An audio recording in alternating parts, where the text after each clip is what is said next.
Hey everyone, I hope you're all doing well and staying safe. For this video, we'll be going through an unboxing of the 1 to 60 Moderoid Type-J9 Griffon.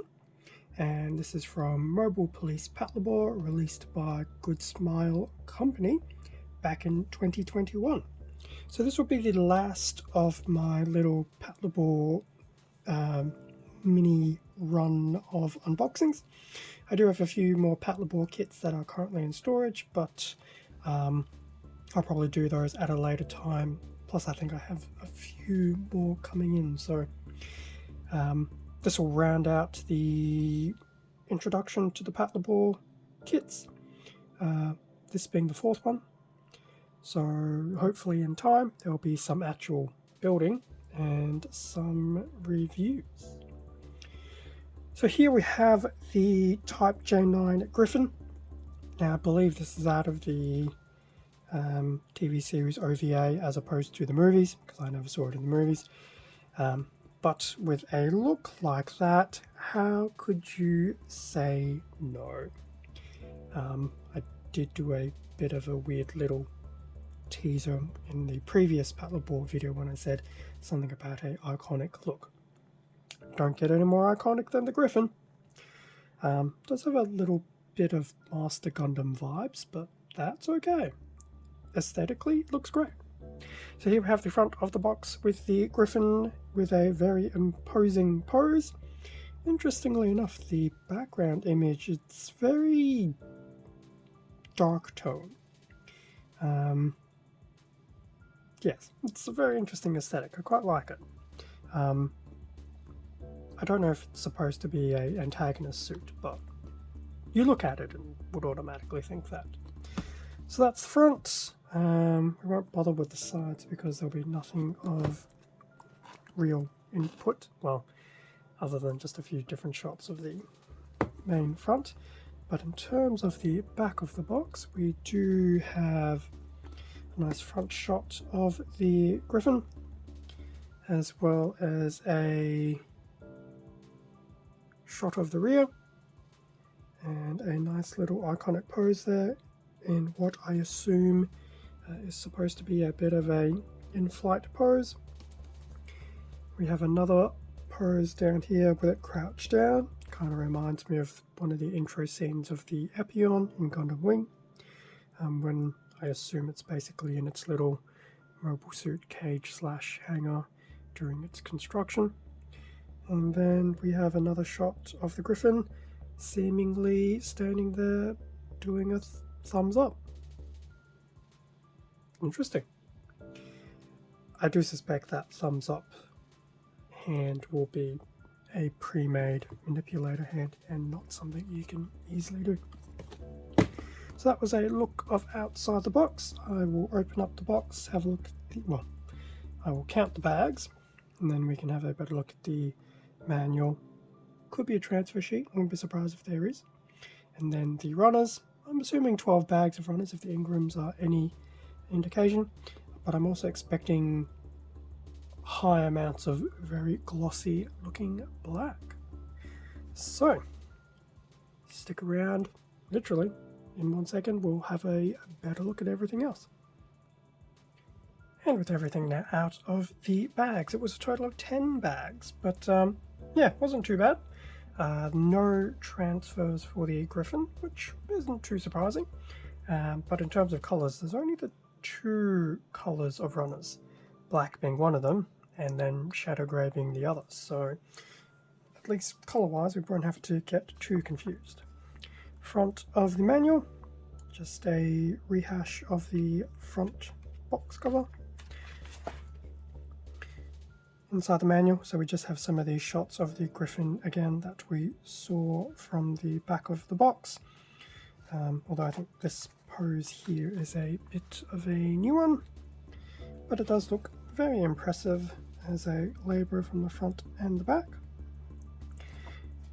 Parts list, so A through to D are blacks, E through to H are shadow grey, I's are clear, J is back to black. Now it'll be interesting to see if the undergating is actually mentioned on this.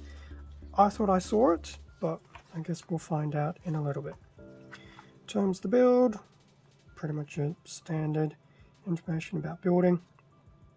Any Japanese model kit tends to have it. Building of the head. We'll have two different visor options, a clear and a red. And then putting the head together. Doing the body and the waist. Now I see a lot of caution, and without necessarily having a runner next to me, I'm wondering if the caution is for undergating. Oh no, I take that back. Caution is caution. Undergate will actually be in green and will actually point out where the undergating is. So there you go. So despite being a very flashy black, there is undergating on some of that black to minimize some of the abrasion to the pieces, which is really cool on good small companies'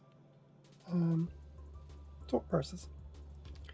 So we've done torso, waists, I dare say looking at one of the arms, if not both of the arms.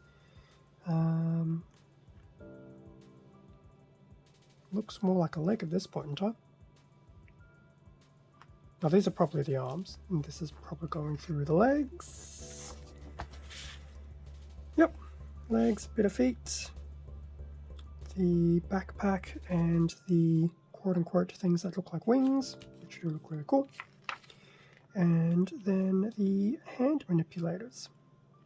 And surprisingly enough, the Griffon will be equipped with a standard revolver. Looks like there might be an action base adapter, but there will be no base included.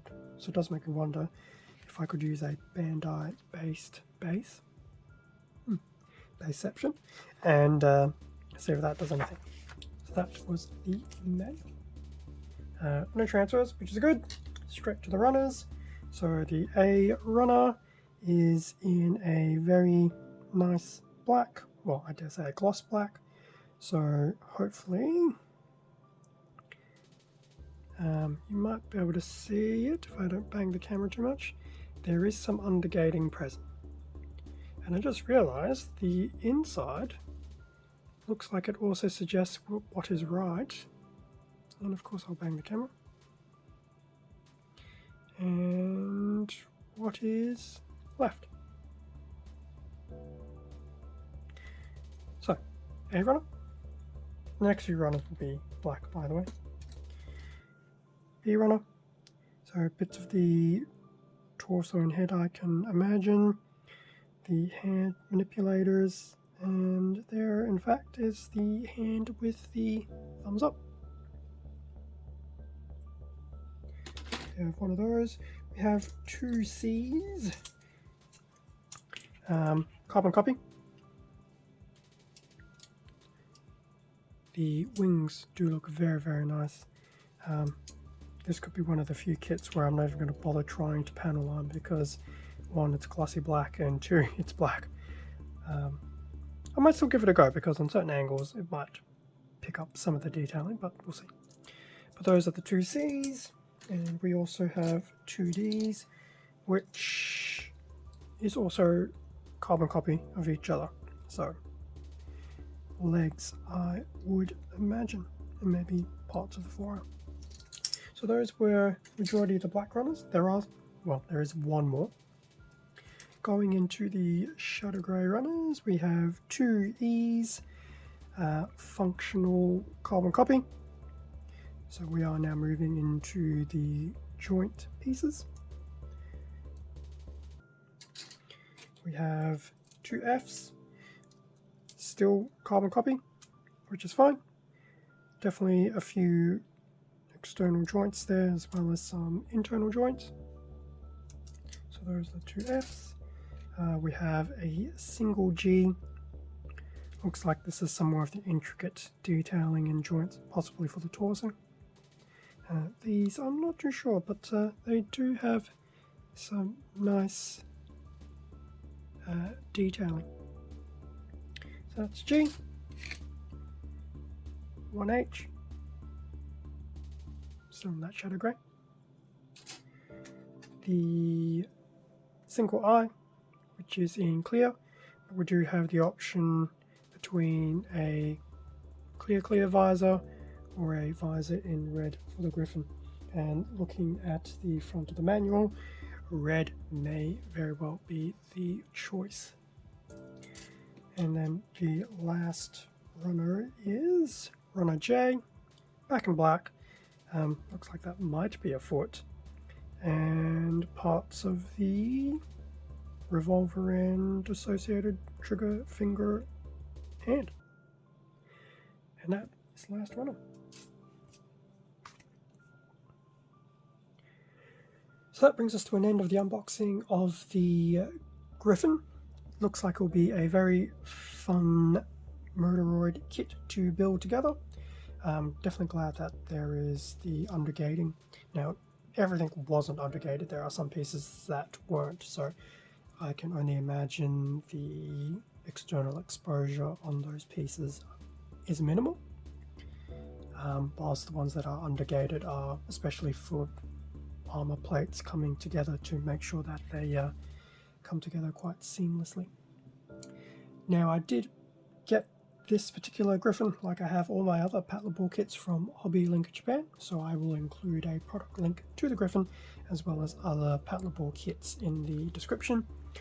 At the point of recording this unboxing, the Griffon is in stock at Hobby Link for around 50 Australian dollars, which, don't ask me what that is in any other currency.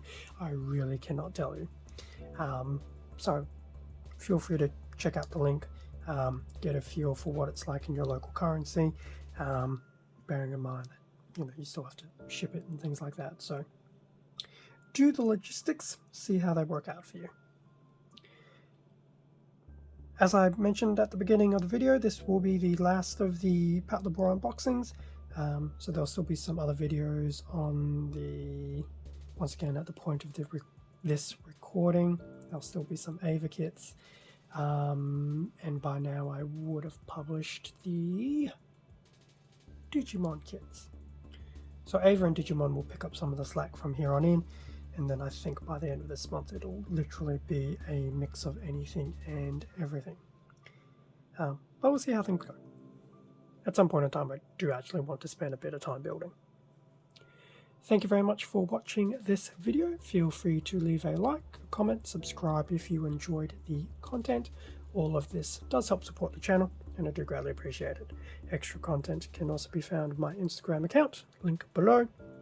Stay safe and take care, and I will catch you all in the next video. See ya.